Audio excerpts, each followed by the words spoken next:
नमस्कार, आप देख रहे हैं योगी अनकट। आज योगी अनकट के इस एपिसोड में बात करेंगे पश्चिमी यूपी से जुड़े उन मुद्दों की जहां धर्मांतरण के आरोप, सामाजिक बदलाव और पलायन की चर्चाएं लगातार सुर्खियों में हैं।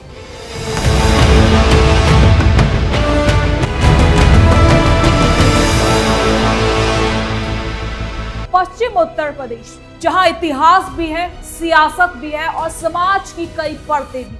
यही वो इलाका है जहां आबादी का संतुलन, धर्म, संस्कृति और पहचान जैसे मुद्दे अक्सर चर्चा में आ जाते हैं। शामली से सामने आया आयुष मलिक से जुड़ा मामला एक बार फिर धर्म परिवर्तन और सामाजिक माहौल को लेकर बहस छेड़ चुका है। लेकिन इस एक घटना के पीछे पश्चिम यूपी की वो बड़ी तस्वीर है जिसे समझना जरूरी हो जाता है। क्यों कुछ इलाकों में आबादी को लेकर चर्चा होती है, क्यों कई बार हिंदू मुस्लिम बस्तियों को लेकर सवाल उठते हैं, संभल जैसे इलाकों में तनाव के बाद लोगों की चिंताएं क्यों सामने आई, वहीं दूसरी तरफ इस क्षेत्र में सदियों से साथ रहते आए समुदायों की साझा संस्कृति है। आज की कहानी सिर्फ एक खबर की नहीं, बल्कि इस पूरे सामाजिक ताने बाने की है, जहां धर्म, रहन सहन, खान पान और परंपराएं लोगों की जिंदगी को प्रभावित करती हैं। आखिर पश्चिम यूपी की जमीन पर ऐसा क्या है जो बार बार इन मुद्दों को सुर्खियों में ला देता है? तो चलिए योगी अनकट में बिना किसी काट छाट के जरा विस्तार से जानते हैं क्या है ये पूरा मामला।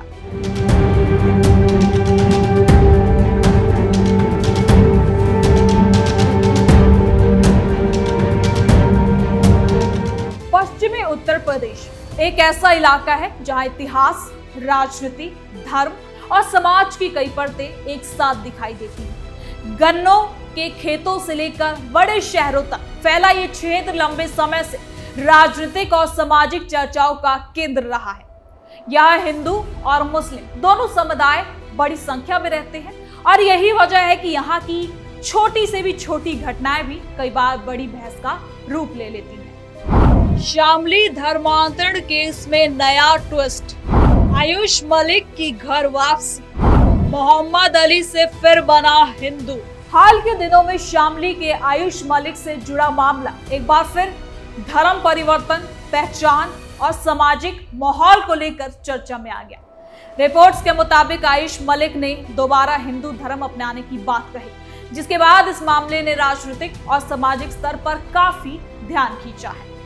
लेकिन इस घटना को समझने के लिए सिर्फ एक मामले को नहीं, बल्कि पूरे पश्चिम यूपी के सामाजिक ढांचे को समझना जरूरी है। पश्चिमी उत्तर प्रदेश कई जिले जैसे मेरठ, मुजफ्फरनगर, शामली, सहारनपुर, बिजनौर, मुरादाबाद और संभल जैसे क्षेत्र है जहां मुस्लिम आबादी राज्य के औसत से भी ज्यादा है। 2011 की जनगणना के मुताबिक उत्तर प्रदेश में मुस्लिम आबादी लगभग 19% थी, जबकि कुछ पश्चिमी जिलों में यह आंकड़ा इससे भी ज्यादा है। उदाहरण के तौर पर अगर देखें, संभल जिले में मुस्लिम आबादी करीब 70% के आसपास बताई जाती है। वहीं मुरादाबाद, सहारनपुर और बिजनौर जैसे जिलों में भी मुस्लिम आबादी की बड़ी हिस्सेदारी। दूसरी तरफ पश्चिम यूपी के कई इलाकों में हिंदू आबादी भी बहुमत में है, यानी कि पश्चिम यूपी की तस्वीर सिर्फ एक समुदाय की नहीं, बल्कि मिलने वाली आबादी की एक तस्वीर। लेकिन आबादी के संतुलन के बीच कई बार स्थानीय स्तर पर तनाव की स्थिति बन जाती है। कुछ हिंदू परिवारों की तरफ से समय समय पर यह आरोप लगाए जाते हैं कि कुछ इलाकों में उन्हें सामाजिक दबाव, असुरक्षा या फिर भेदभाव का सामना करना पड़ता है। वहीं दूसरी तरफ मुस्लिम समुदाय के लोग भी कई बार भेदभाव और सामाजिक चुनौतियों की बात करते हैं और यही वजह है कि किसी भी इलाके की स्थिति को समझने के लिए सिर्फ एक पक्ष की बात नहीं, बल्कि दोनों तरफ के अनुभवों को देखना जरूरी हो जाता है। संभल का उदाहरण भी इसी चर्चा में बार बार आता है। संभल में पिछले कुछ सालों में कई बार तनावपूर्ण स्थितियां बनी। कुछ इलाकों में लोगों ने माहौल को लेकर चिंता जताई है। कुछ रिपोर्ट्स में ऐसे मामलों का जिक्र भी आया जहां लोगों ने अपने घरों पर बिक्री या मकान खाली करने से जुड़ी पर्चियां लगाई। हालांकि ऐसे मामलों की संख्या और कारणों को लेकर अलग अलग तरीके के दावे भी होते हैं, लेकिन कई बार पलायन के पीछे सिर्फ एक धार्मिक कारण नहीं होता। संपत्ति विवाद, रोजगार, सुरक्षा, अपराध, सामाजिक माहौल और व्यक्तिगत परिस्थितियां भी बड़ी भूमिका निभाती हैं। पश्चिम यूपी में कुछ जगहों पर यह धारणा भी देखने को मिलती है कि जब किसी इलाके में एक समुदाय की संख्या ज्यादा हो जाती है तो दूसरे समुदाय के लोग वहां रहने में असहज महसूस करते हैं। लेकिन यह अनुभव हर जगह एक जैसा नहीं होता। कई ऐसे इलाके भी हैं जहां दोनों समुदाय लंबे समय से एक साथ रहते आए हैं। अब बात करते हैं संस्कृति और रहन सहन के अंतर की। भारत में अलग अलग धर्मों और समुदायों की जीवन शैली अलग अलग हो सकती है। पूजा पाठ, त्योहार, खान पीन, खान पान, सामाजिक परंपराओं में अंतर हो सकता है और स्वाभाविक भी है। कई हिंदू परिवारों में सुबह की शुरुआत में पूजा पाठ होता है, मंदिर दर्शन होता है या धार्मिक गतिविधियों से जुड़ा होता है। वहीं मुस्लिम परिवारों में नमाज और धार्मिक परंपराओं का महत्व दिया जाता है। दोनों समुदाय की अपनी अपनी मान्यताएं और जीवन शैली है। खान पान भी संस्कृति का एक हिस्सा है। कुछ हिंदू परिवार शाकाहारी होते हैं जबकि कुछ मांसाहार भी करते हैं। मुस्लिम परिवारों में भी खान पान की आदतें अलग अलग हो जाती हैं। कई मुस्लिम परिवारों में मांसाहार आम है, लेकिन ये भी व्यक्ति और परिवार की पसंद पर निर्भर होता है। कई बार यही सांस्कृतिक अंतर सामाजिक दूरी का कारण बन जाती है। जैसे कुछ इलाकों में लोगों को लगता है कि दूसरे समुदाय की जीवन शैली उनसे अलग है, इसलिए वो अलग रहना पसंद करते हैं। इसी तरह कुछ लोग धार्मिक नियमों और सामाजिक परंपराओं को लेकर भी अलग अलग अपना नजरिया रखते हैं। इस्लामिक बंदी जैसे शब्दों का इस्तेमाल अक्सर कुछ स्थानीय विवादों या सामाजिक नियमों को लेकर चर्चाओं में आ जाता है। हालांकि किसी भी धार्मिक समुदाय की परंपराओं को एक ही रूप में देखना सही नहीं होगा। अलग अलग परिवारों और क्षेत्रों में व्यवहार और सोच अलग हो सकती है। पश्चिम यूपी में कई जगहों पर मोहल्लों का सामाजिक ढांचा भी अलग होता है। कुछ इलाके हिंदू बहुल हैं, कुछ मुस्लिम बहुल और कुछ मिश्रित हैं। कई बार लोग अपनी सुविधा, सुरक्षा की भावना या सामाजिक समानता के चलते अपने जैसे समुदाय वाले इलाकों में ज्यादा अच्छे से रहना पसंद करते हैं।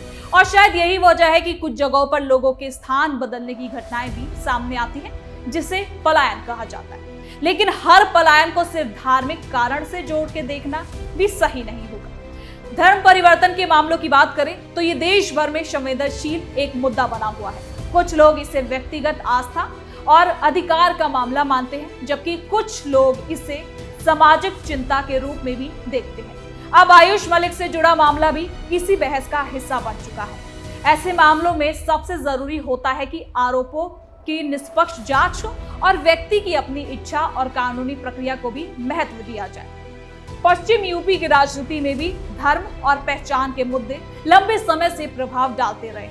चुनावों के समय ये मुद्दा और ज्यादा चर्चा में आ जाता है। अलग अलग राजनीतिक दल इन्हें अपने अपने तरीके से उठाते हैं, लेकिन जमीन पर रहने वाले लोगों की कहानी इससे ज्यादा जटिल हो जाती है। यहाँ किसान है, व्यापारी है, मजदूर है और युवा है, जो अपनी रोजमर्रा की जिंदगी में धर्म से ज्यादा रोजगार, शिक्षा और सुरक्षा जैसे मुद्दों से जुड़े होते हैं।